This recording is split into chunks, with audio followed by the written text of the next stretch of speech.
Now, you might not have been for a run for a while, but you might remember running at school. You know, you're forced perhaps to do a really long run, and then at the end you go, hell, I'm just going to use up all the energy I have, and you have that sense of being a bit like the $6 million man at the end, and you just have that huge run, that big rush.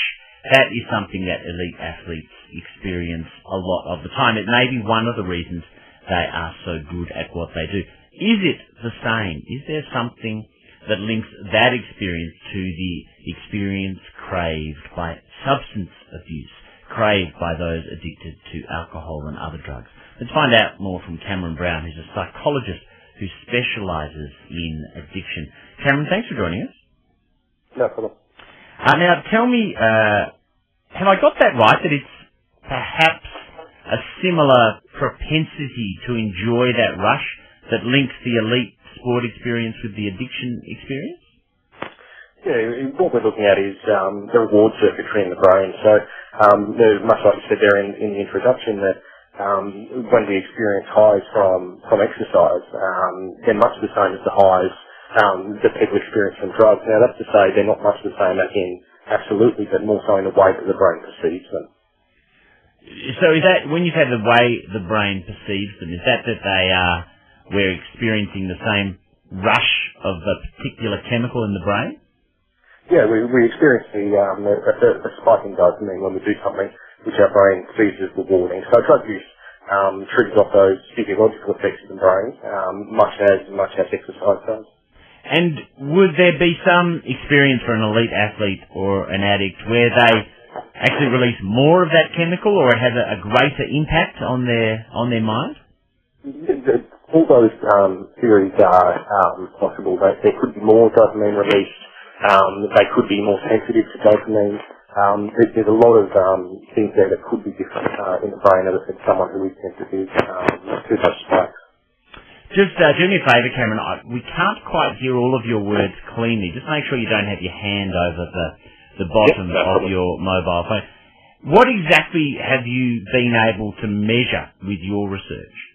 Yeah, I'll just clarify, it's not my research in particular.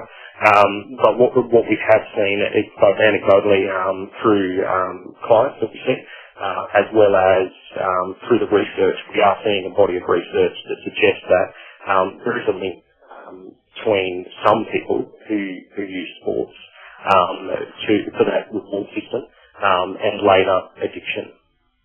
Does it mean that athletes are in some way more likely to fall victim to addiction? No, it doesn't necessarily. They're more likely. Just as we need to be wary, especially with high-level athletes, that they're educated properly about the risks of drug use outside of competition and after competition. Because sometimes people do try and resist those experiences and those rushes that they did have during their competitive days, and that can go awry. That sounds like having a bet each way. That sounds to me like you are saying that actually athletes have a greater danger of becoming addicted to substances.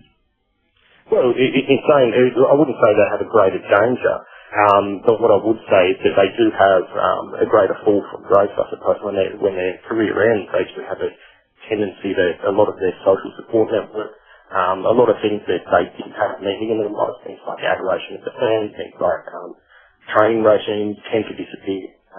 So then there is that need to fill that void.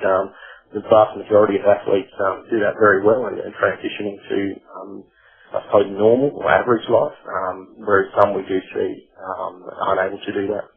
Okay, now one other question I wanted to ask you, Cameron. What is the cabin Chiang Mai that, I know that's part of what you are. I haven't heard of it. What is it exactly?